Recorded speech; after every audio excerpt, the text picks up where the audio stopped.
প্রতিদিনের মতো রাজধানীতে ইফতারির পসরা সাজিয়ে বসেছে দোকানিরা। চলছে বেচা কেনা। রাজধানীর ইফতার বাজারের খবর জানাতে যুক্ত হচ্ছেন সহকর্মী মেহরাব সুমন। সুমন, ইফতার বাজারে ক্রেতার সমাগম কেমন এবং দাম নিয়ে ক্রেতাদের প্রতিক্রিয়া কি জানাবেন?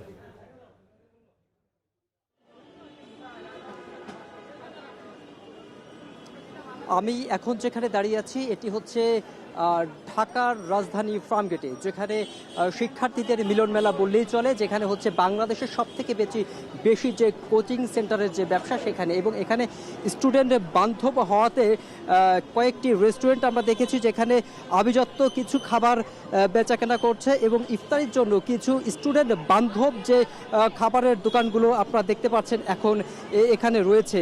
সেই সাথে আমি যদি জানিয়ে রাখি, এখানে ফল ফ্রুটসের যে বেচাকেনা সেটি ভালো জমে উঠেছে। আমরা দেখেছি রাস্তার যে পিপাসা নিবারণকারী যে ফলটা আছে তরমুজ, সে তরমুজ ভালোই উঠেছে এবং ফার্মগেটে সেটি বেচাকেনা হচ্ছে এবং ক্রেতা সমাগমও ভালো রয়েছে। আপনারা এখন দেখতে পাচ্ছেন যে ফার্মগেটে যে রেস্টুরেন্টে যে ইফতারির বাজার বসেছে সেখান থেকে স্টুডেন্ট সহ এখানকার যারা বাসিন্দা আছে তারা কেনাকাটা করছে। এখান থেকে আমি যদি বলি, এখানে রয়েছে আপনার জিলাপি রয়েছে মিষ্টি আইটেমের মধ্যে, বুরিন্দা রয়েছে এবং ছোলা, তারপর যে চপ যেগুলো রয়েছে বেগুনি, আলুর চপ, পেঁয়াজও, এই ডিমের চপ, এর সাথে আমরা বেশ কিছু মুরগি এবং যে মাংসর যে আইটেম এটি আমরা দেখতে পেয়েছি ফার্মগেটে।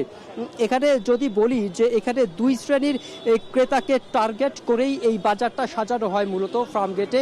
এখানে যেমন রয়েছে একটি অভিজাত শ্রেণীর জন্য একটা বাজার, এবং এখানে রয়েছে আপনার যারা দিনমজুর খেটে খাওয়া মানুষ, যারা এখানে যারা আপনার শ্রমিক আছে, বিভিন্ন দোকানি আছে এবং যারা এখানে কর্মরত অনেকেই আছে, যারা ভাসমান দোকানের সঙ্গে জড়িত, তাদের জন্য একটা বাজার এখানে আলাদা আমরা দেখতে পেয়েছি যে এখানে আপনার যে মাংসের দোকানগুলো আপনার খাসির রোস্ট, মুরগির রোস্ট সহ নানাবিধ কালাভুনা, খাসির এবং গরুর নানাবিধ আইটেম এখানে করা হয়েছে। সেই সাথে করা হয়েছে আপনার এখানে যে আমরা আভিজাত্যর প্রতীক যেটা আমরা ছোলা পেঁয়াজু যেটা আমরা সচরাচর খেয়ে থাকি সেটাও এখানে পাওয়া যাচ্ছে, এবং ক্রেতা বিক্রেতাদের মধ্যে মিশ্র প্রতিক্রিয়া রয়েছে। বাজার দরের প্রতি তাগিদ দেওয়ার তারা বারবার এটি বলছে যে বাজার যদি একটু সহনশীল হয় তাহলে ক্রেতা এবং বিক্রেতার জন্য ভালো হতো।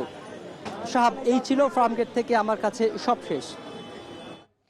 ইফতার বাজারের বিস্তারিত জানাতে রাজধানীর ফার্মগেট থেকে যুক্ত ছিলেন মেহরাব সুমন।